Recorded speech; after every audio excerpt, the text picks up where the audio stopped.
Please be seated.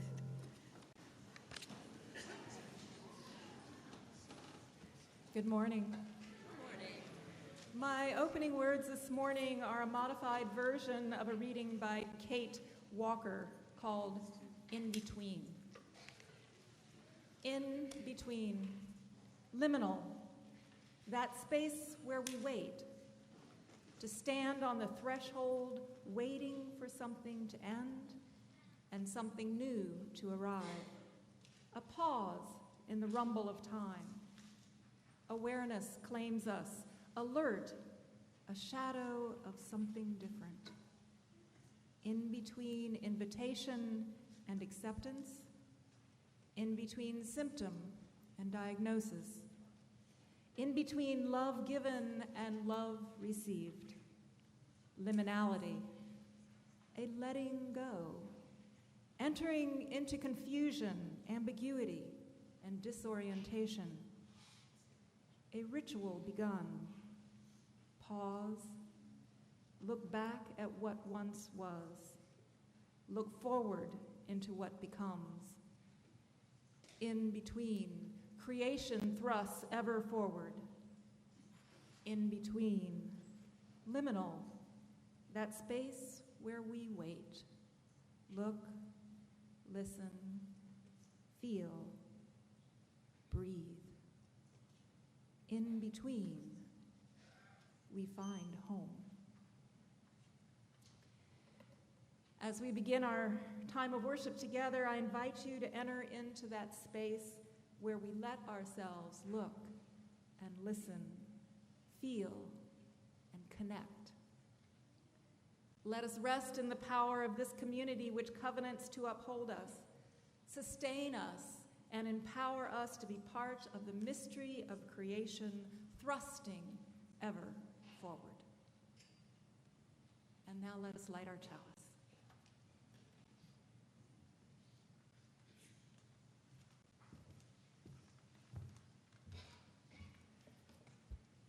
As we light our chalice, today we welcome the fantastic Miss Marley Outcott, whose birthday was September 5th. Happy birthday, Marley. Happy birthday.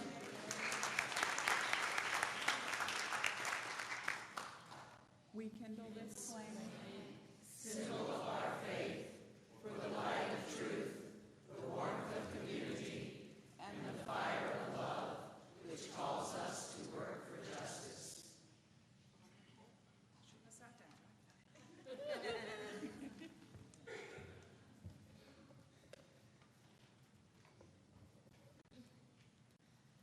Hi there, my name is Regina and I'll be your worship associate today. Thank you for joining us at VUU. We welcome you fully, and as you are, we are so happy that you're here. If this is your first visit, please stand as you're able so we can greet you fully.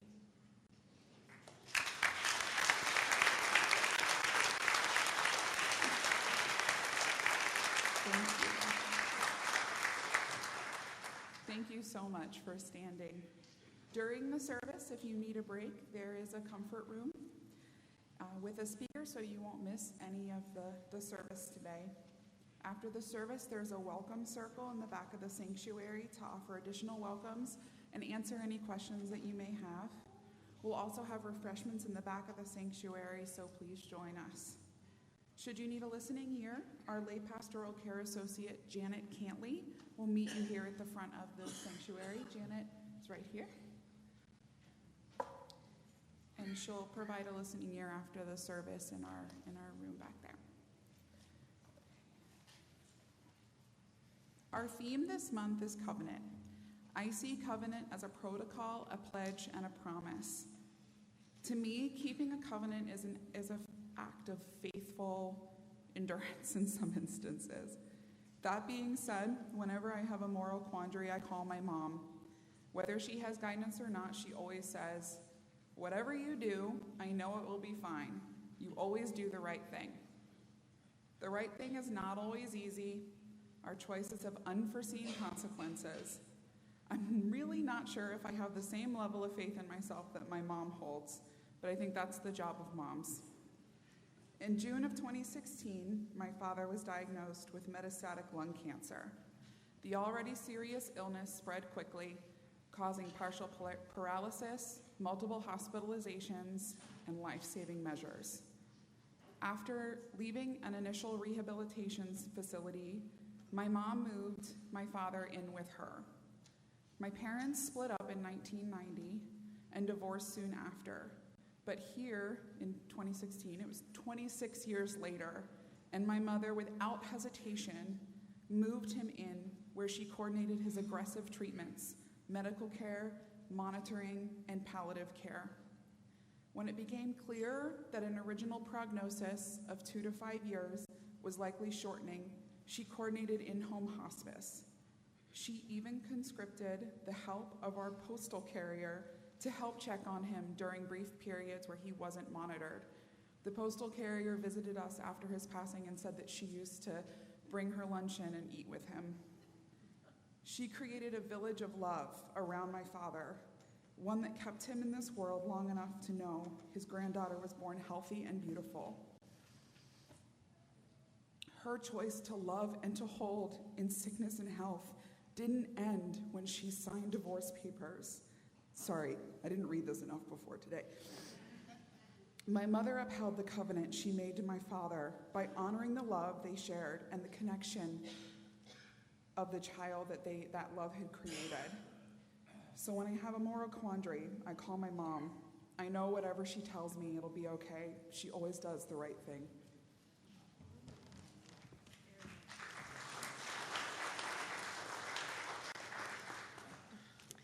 Going to be hard to sing after that. Thank you, Regina.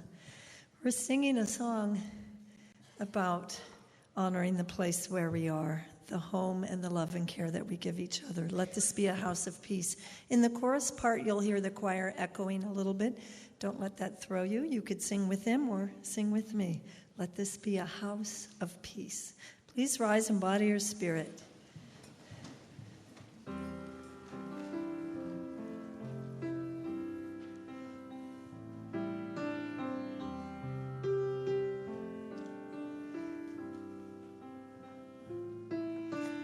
Let this be a house of peace,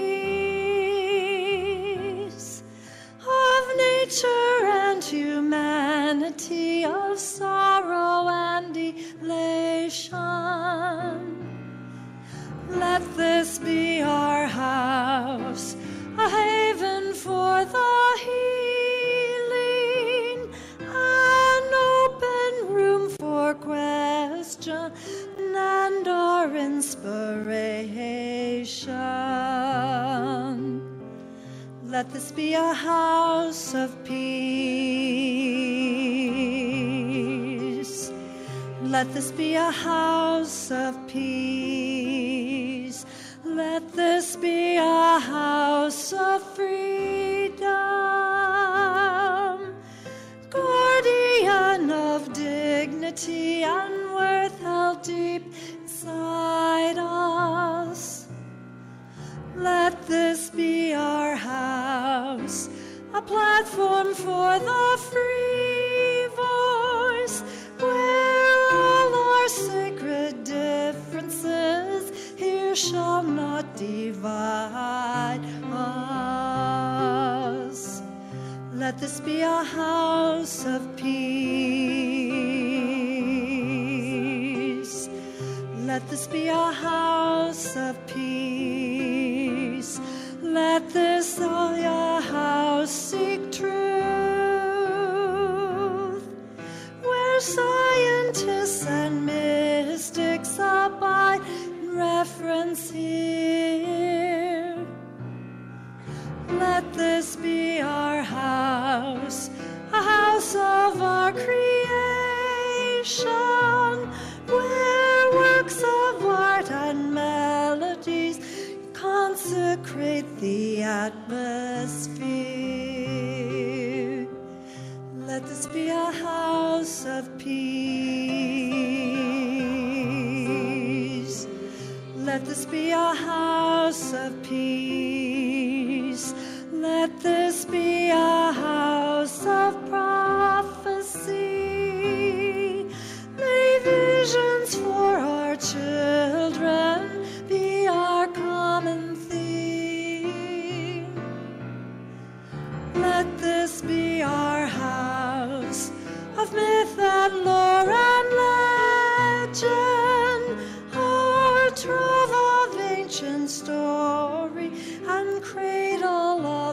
tender dreams.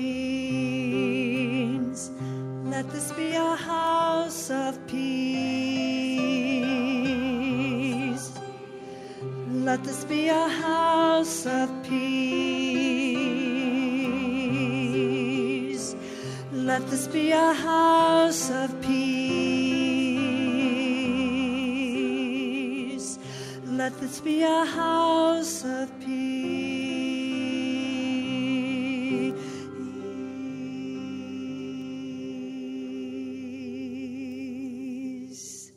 Beautiful, thank you.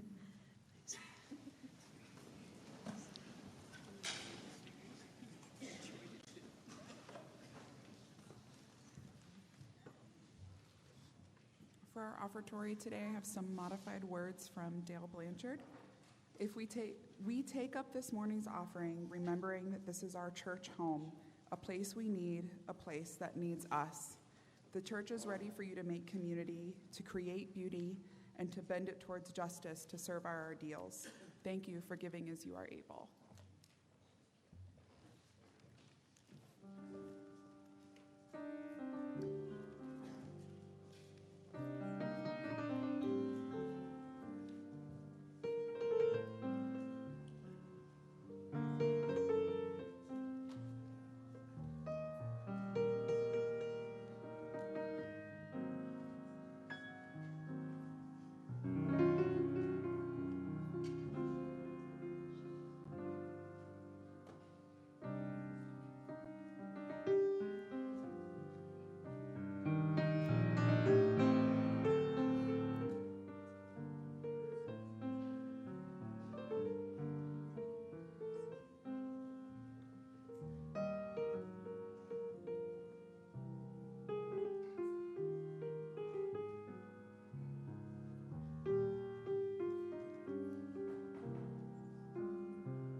Children can start coming up for their offering and to stay for time for all ages.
Scoot this way a little bit, please. Isadora, scoot this way. Atticus, Clyde, scoot this way. I'll get them.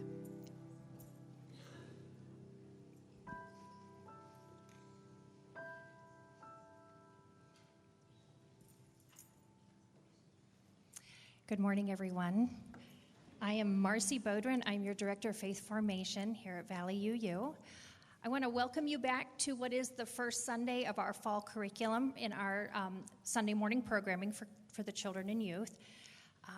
And I do want to tell these guys who like to sit in the aisle that the grown-ups really like it when the kids go under the bridge, and so you're sort of ripping them off by being there. So come this way, please. Today we have a special guest doing our Time for All Ages for us, so I would like you to give your attention to Rebecca, please. Hello. We are going to be talking after you leave about homes. So I want to look at some pictures of homes. What are we looking at? Who's got a home like that? The birds and the nests. All right, my first question is, do they all look alike? No, what's different about them? What's something different about those nests? They're what? They're different shapes. They're different sizes. Different locations. Let's see. Well, yeah, they're all up in trees, but they don't always have to be, do they? Okay. What happens in a nest? Why is that a home for a bird? What kinds of things would be there that would make them think of it as home? What do you think? They live there. They sleep there. What else? They have their kids there. That's where the eggs hatch. What else? They lay their eggs there. Right, they kind of go there for protection, and they get to be with each other. Okay. All right, so let's go to the next one. Ooh, bears. What's a bear home? A den. That's right. Now, do all those dens look alike? No. What's different about them? What's different? One's in ice, one's in rock, and one's in dirt. All right, that's very different. Did you have an idea? No. Some of them are bigger than others, yeah. Do the bears all look alike? No. Okay, why do you think they call that their home? Why a den being a home? What do you think? They are different colors, yeah. What do you think of that's a home? That's where they have their babies? Yeah. What else? They go where it's warm. It may not be warm outside, but it's warm inside. During the winter, what do they go in there and do? They hibernate. Yeah, it's a place where they can go sleep and be safe and warm. All right, what else? There's a polar bear up there. There sure is. Yeah, okay. Let's go on to the next slide. Ooh, yuck. What are those? Bees. And we see them at their home. Oh, well, bees do good things. Let's talk about what's different about those homes. First off, what's different about them? They like to eat honey. Yeah, they all do. All the bees have something to do with honey, don't they? But what's different? And they sting, yeah. Yeah. They all make honey. After they sting, they die. Sometimes after they sting, they die. Yes. What about that home, though? Look at the one on the left, over on this side, and the one at the top over there. What's different? One is hanging, yeah. What else? One is hanging, and the other two are somebody's going and holding it and like maybe cutting it or something. Oh, so it's like man-made.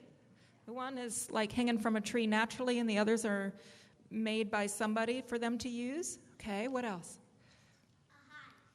They're hives. Yes, they're hives. And why are they a home? I know they sting us, and I know they die, and all that. But why would we consider that a home for a bee? That's where they make their honey. What else? And that's where they store their food. What else? The bees don't eat the honey? Okay. They all come together there, don't they? Isn't that where they all get together? You can see bees out on different flowers and things, but when you see a whole bunch of them, they're at their hive. Okay. You think they have their babies there? Okay, let's go on. Let's look at the next one. Horses. Horses. All right. Where do the horses live? In the barn. All right. First off, what's different? What's different about the barns? Look at the barns and tell me what's different about those pictures of barns in the back. Their size. Some are big and some are small. Yeah. They're different colors, right? What else? They're different shapes. What else? Yeah, and are they all new? Are they both old? Okay. Do all the horses look alike? So why is a barn a home for a horse? Think about that a minute. Why is a barn going to be like a home? What do you think? Yes. It's a place for it to go and live and it won't run away. All right.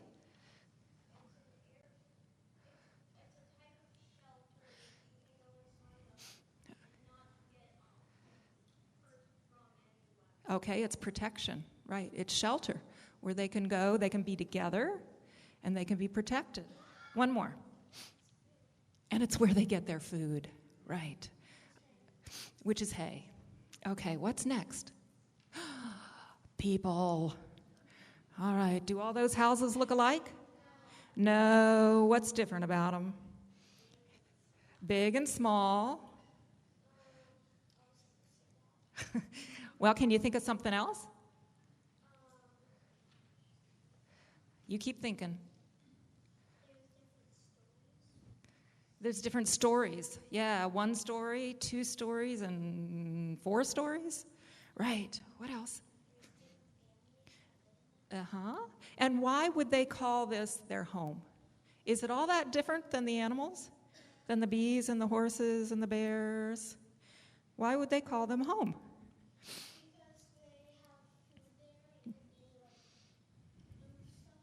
Okay, they've got food, and they have their kids there, and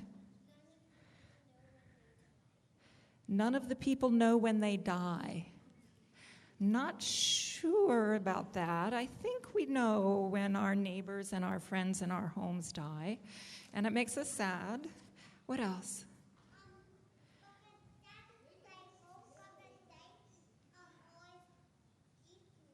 That's where you eat your food, right? Is it where we feel protected? Yeah. Is it where we have our family around us? Yeah. Okay. It's where you live? Yeah. Okay, one last picture. What's that? That's our church, right? Now think about it a minute. How does this picture have anything to do with the others? How could that picture have anything to do with the barns and the beehives and the dens and the nests? Think about that a minute. What do you think?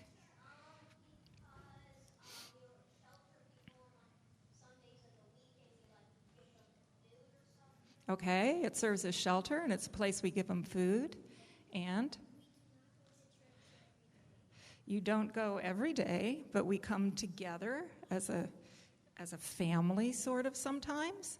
You know what? I want you to talk that over with your adults after they've listened to today's service and you've gone to your class, okay? How is this church like a home? You think about that. Okay, thank you. Now we get to sing these great kids under a bridge of love. If you're comfortable, come close, just like London Bridges, This Little Light of Mine.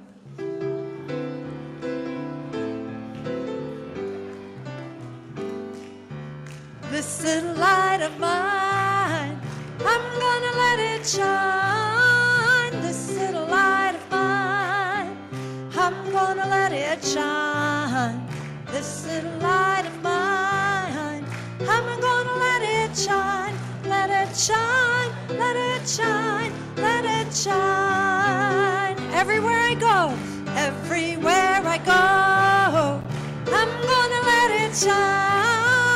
Everywhere I go, I'm gonna let it shine. Everywhere I go, I'm gonna let it shine. Let it shine, let it shine, let it shine. Building up a world, building up a world, I'm gonna let it shine. Building up a world, I'm gonna let it shine. Building up a world, I'm gonna let it shine. Let it shine, let it shine, let it shine. be seated.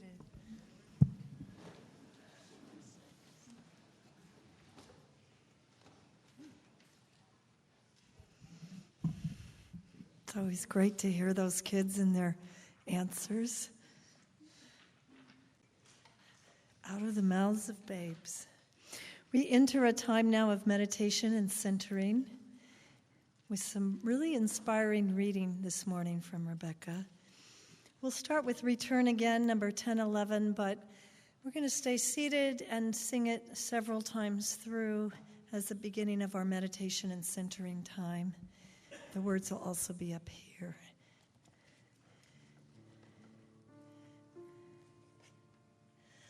Return again, return again, return to the home of your soul.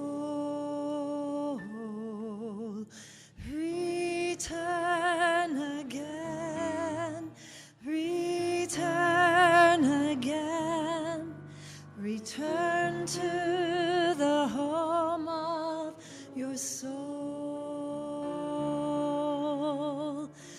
Return to who you are, return to what you are, return to where you are, born and reborn again. Return to who you are, return to what you are, return to where you are, born and reborn again. Return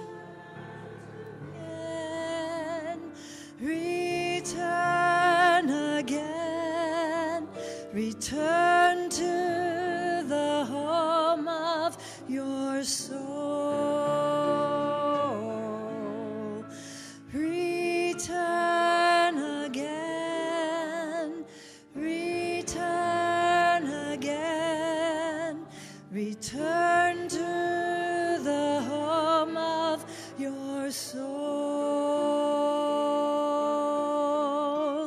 Return to who you are, return to what you are, return to where you are, born and reborn again.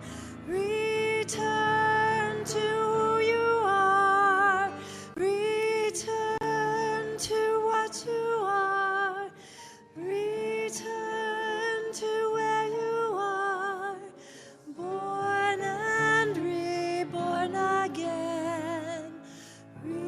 Return again, return again, return to the home of your soul.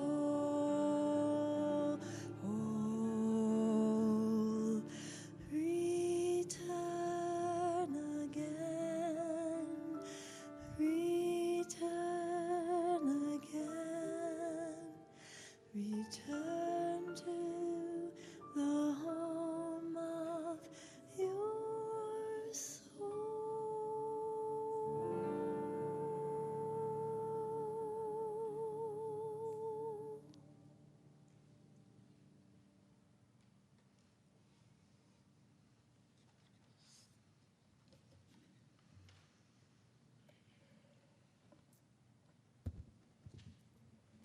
Our meditation begins with a slightly modified version of a responsive reading by Maureen Killeran.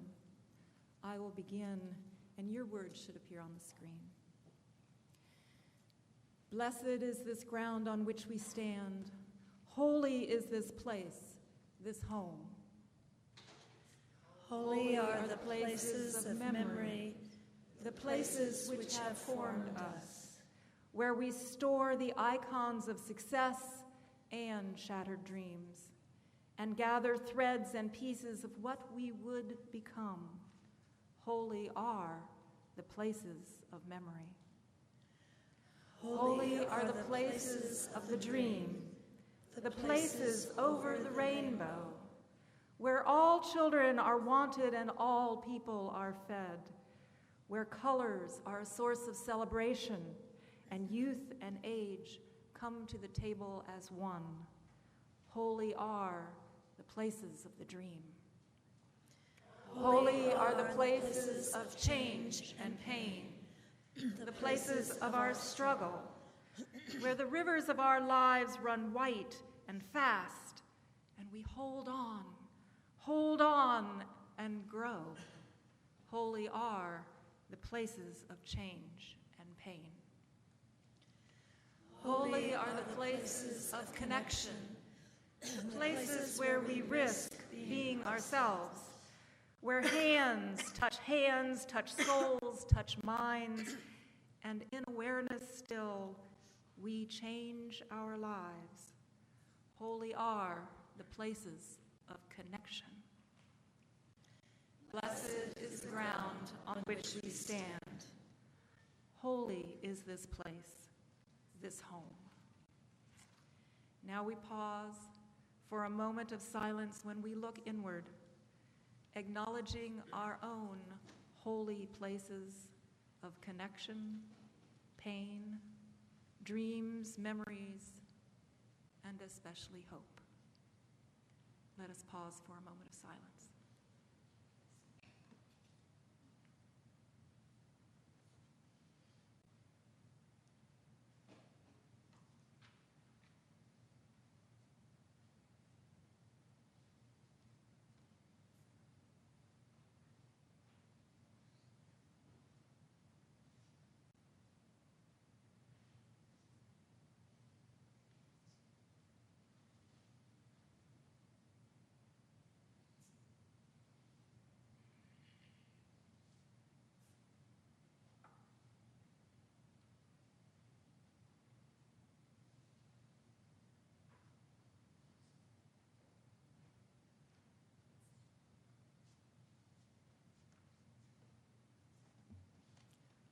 Amen.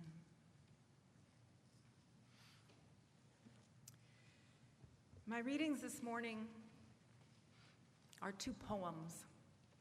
Now, I hesitated to use poetry in this service because I have found that I often have to read the words of a poem multiple times before the meaning and the rhythm and the beauty of the words finally find their way into my mind and heart. But you may have heard these poems before, or at least the second one by Mary Oliver. And for those of you who are hearing it for the first time, please look them up and read them again and again. The first one is by Anne Bronte, Lines Written from Home. Though bleak these woods and damp the ground with fallen leaves so thickly strown, and cold the wind that wanders round with wild and melancholy moan, there is a friendly roof, I know, might shield me from the wintry blast. There is a fire whose ruddy glow will cheer me for my wanderings past. When kindly thoughts that would have way flow back discouraged to my breast, I know there is, though far away, a home where heart and soul may rest. The ice that gathers round my heart may there be thawed, and sweetly then, the joys of life that now depart will come and cheer my soul again. Though far I roam, and thought shall be my home, my hope, my comfort, and everywhere, while such a home remains to me, my heart shall never know despair. And the second is Wild Geese by Mary Oliver. You do not have to be good. You do not have to walk on your knees for 100 miles through the desert repenting. You only have to let the soft animal of your body love what it loves. Tell me about despair, yours, and I will tell you mine. Meanwhile, the world goes on, Meanwhile, the sun and the clear pebbles of rain are moving across the landscapes, over the prairies and the deep trees, the mountains and the rivers. Meanwhile, the wild geese, high in the clean blue air, are heading home again. Are heading home again. Whoever you are, no matter how lonely, the world offers itself to your imagination, calls to you like the wild geese, harsh and exciting, over and over, announcing your place in the family of things.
My parents moved out of their large home about 5 years ago, and I went to help them move into their new independent living apartment.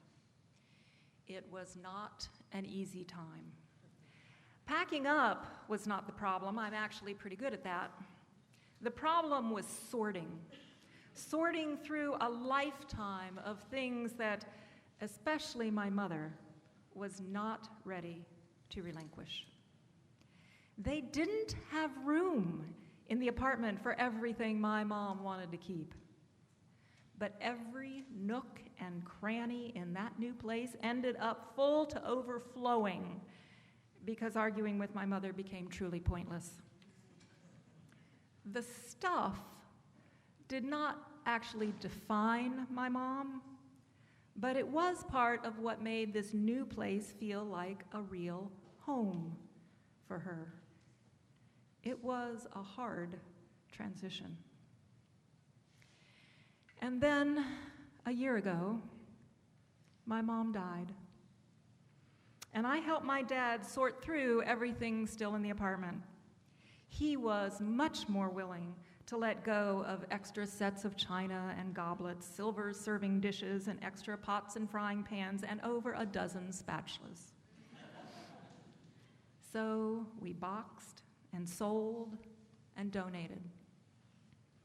And I watched the meaningful stuff of my mom's life disappear.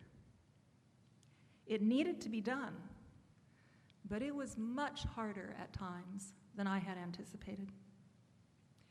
And during that time, I came across a vase full of little seashells that my mom had kept.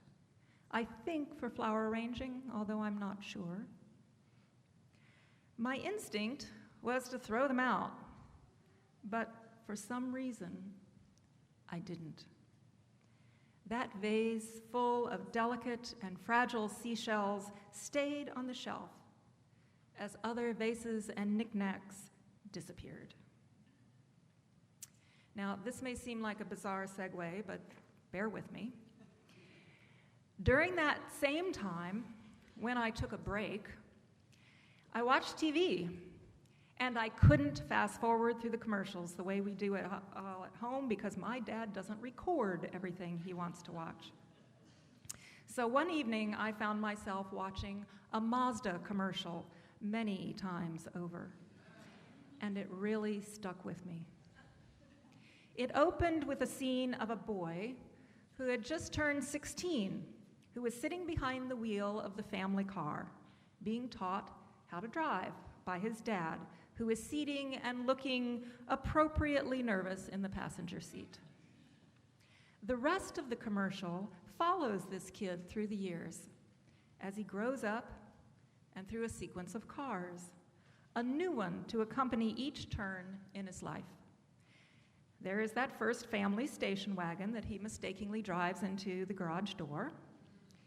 That's followed by a secondhand convertible that he uses for cruising and carting rock band equipment during his college years. Then there is the starter sedan, acquired as a wedding gift. Then the minivan a little way down the line with kids singing in the back seat and our protagonist, now middle-aged, at the steering wheel, looking fairly content as he joins in the singing. And then the camera cuts away and we see him again, a few years older with more wrinkles and looking very glum and deflated. He opens the garage door to reveal a red convertible, similar to the ones in his college days, although this one is brand new and much flashier. And over the final image of our graying but smiling hero happily driving his car, a narrating voice intones, "Mazda reminds you of when you were you." So I had to think about that a little bit. What was the moral supposed to be? I was pretty sure I didn't like it. It seemed to show off those old tired demons of American culture: individualism, commercialism, the idea that other people, that spouse and family and co-workers, they hold us back from our personal destiny. The idea that we can buy a sense of who we are, that identity is forged by the stuff that we have. Well, and on and on and on I went. But after I'd spent a few moments grinding my teeth and being the good little Unitarian Universalist that I am, I thought, well, maybe I do get it.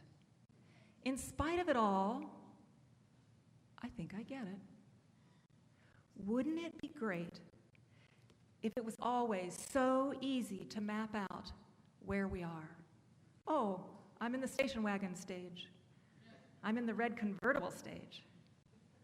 What a handy guidepost for how I'm doing in life. And there's no real transition time. The stages follow sequentially. Our protagonist goes from family car to used convertible to steady sedan to dependable minivan. He travels comfortably and predictably through all his life's transitions. It's very smooth and according to plan. There's no uncomfortable middle ground. Even when this fellow decides he longs for a former day, it's a simple matter of taking a few steps back in this linear sequence. Nothing is messy or unclear. And that sounds pretty good.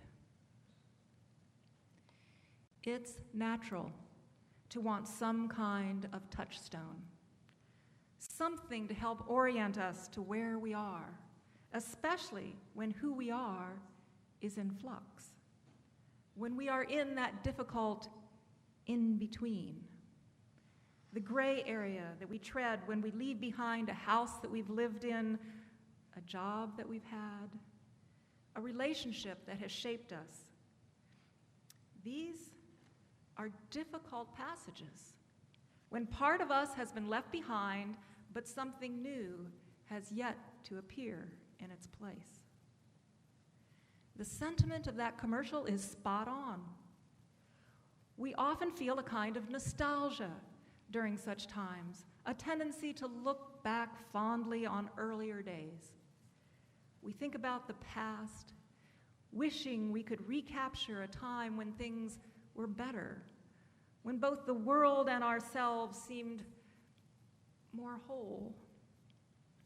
I know I'm guilty of this practice. But interestingly, the roots of the word nostalgia have nothing directly to do with the past. Nost and algia are both from the Greek, and they mean return home. This is what nostalgia truly is, the longing for home.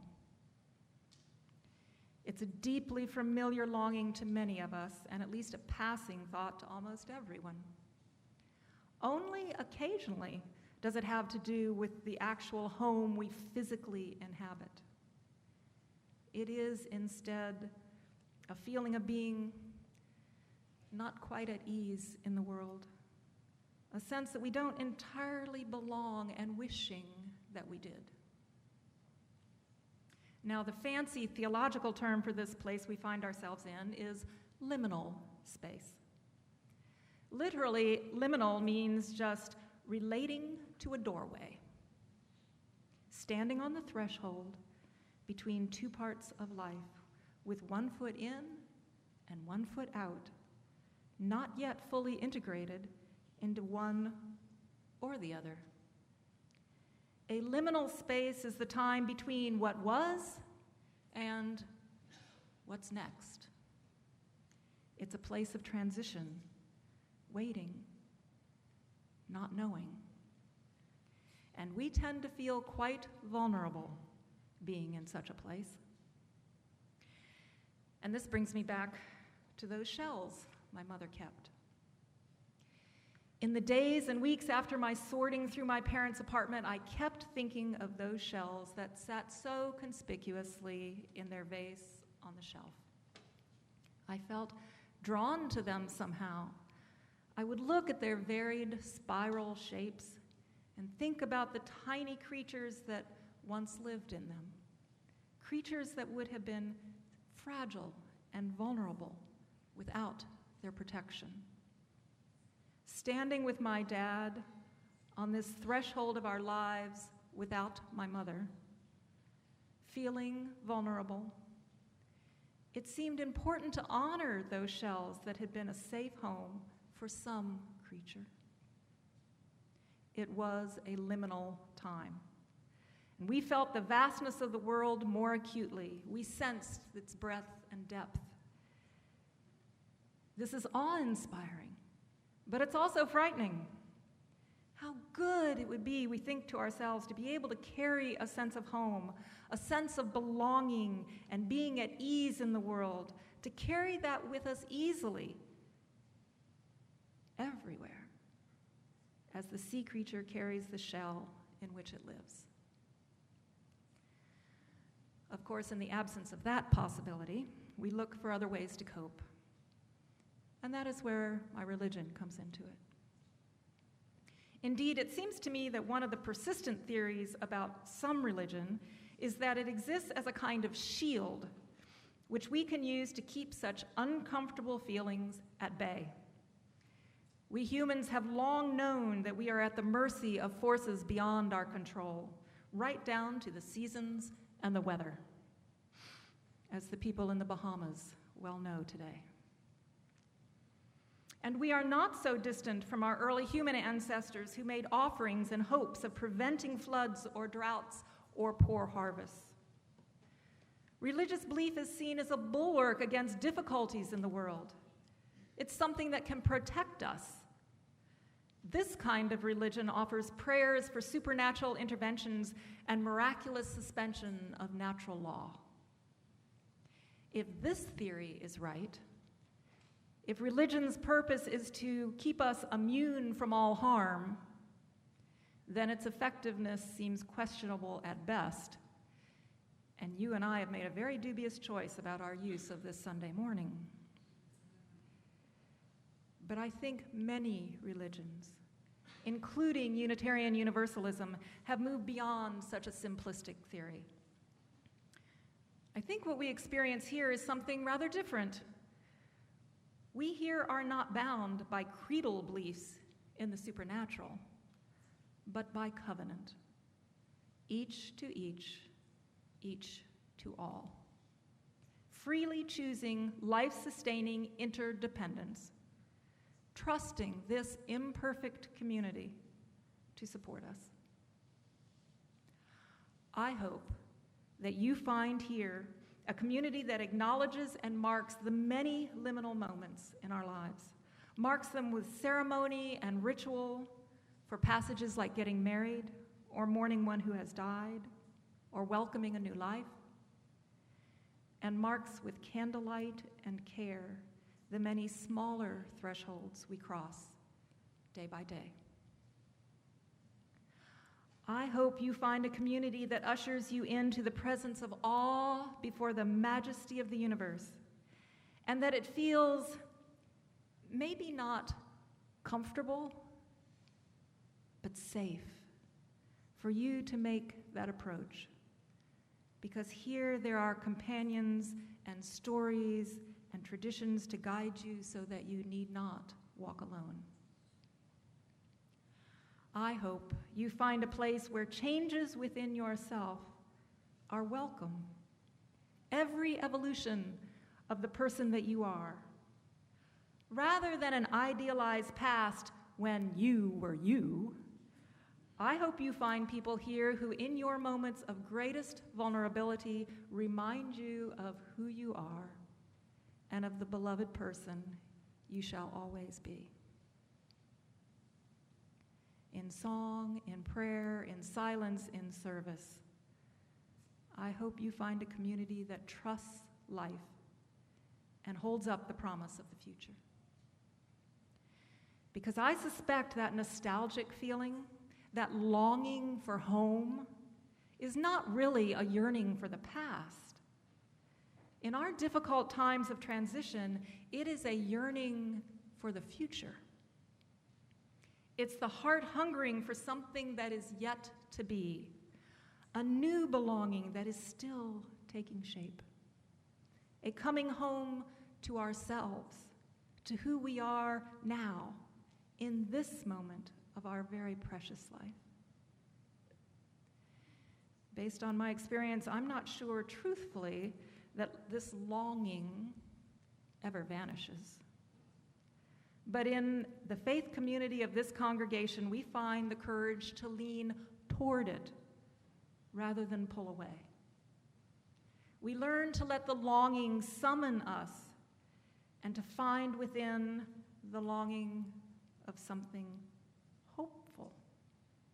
The possibility that we can learn peace and belonging day by day, and that we may find them not in some external place, but within and among us. Think for a moment of your life's transitions. Think about them. The beginning of a marriage, or the end of one. Becoming a parent. Leaving home for the first time. That leap into your first career job, or changing careers. Moving to a new place or giving up the family home. The death of someone that you care about, someone you couldn't live without. Any of those transitions are hard. Our old world is left behind, and while we are not yet sure of that new existence, but there is also a space where genuine newness can begin, and it is sacred space. And we here, together, are in that sacred space. And we covenant to uphold this sacred space for each other. Our prayerful thoughts are often like Mary Oliver's poem. Meanwhile, the wild geese high in the clean blue air are heading home again. Whoever you are, no matter how lonely, the world offers itself to your imagination, calls to you like the wild geese, harsh and exciting, over and over, announcing your place in the family of things. If we can catch here even a glimpse of the true depth and richness of the present, even with the pain and fear it may hold, then we are not far from grasping the hope we need. And without being able to see what the future will look like, we can turn toward it with wholeheartedness, knowing we have a home. Maybe we aren't so unlike the sea creatures in their shells. Maybe there's a way that home can be something we carry with us, even when nothing is settled or secure. I think we're on our way home now. In learning to walk with one another, to trust in life, to grow in compassion and mercy and generosity, Sunday by Sunday, moment by moment, hopefully we're on our way home. Blessed be.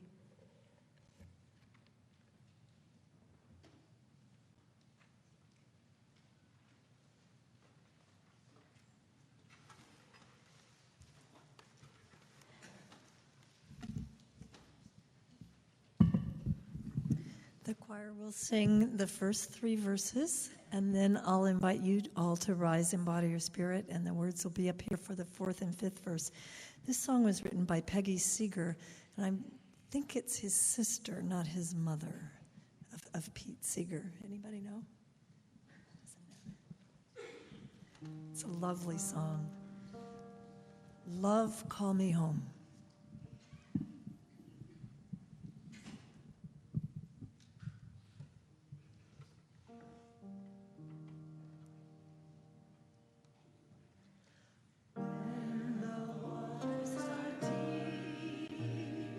Love,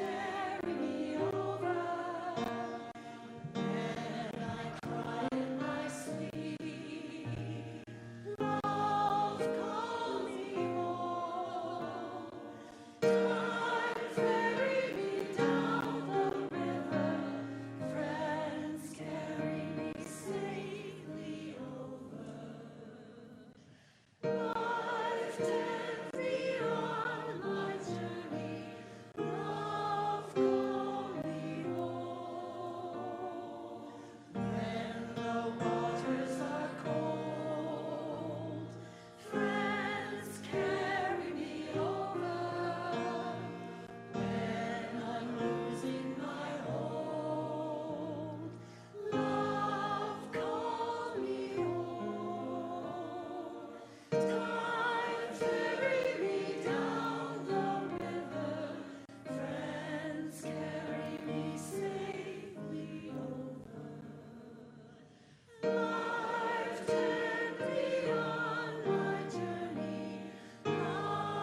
offers a chance for friends to carry us over.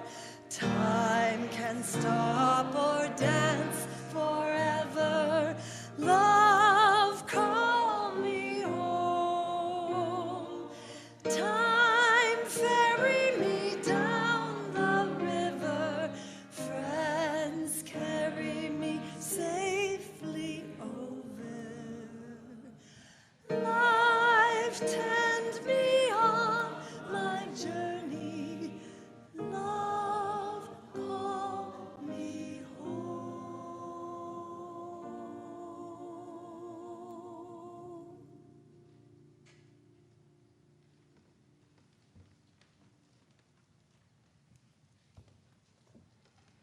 Please join me in our chalice extinguishing words.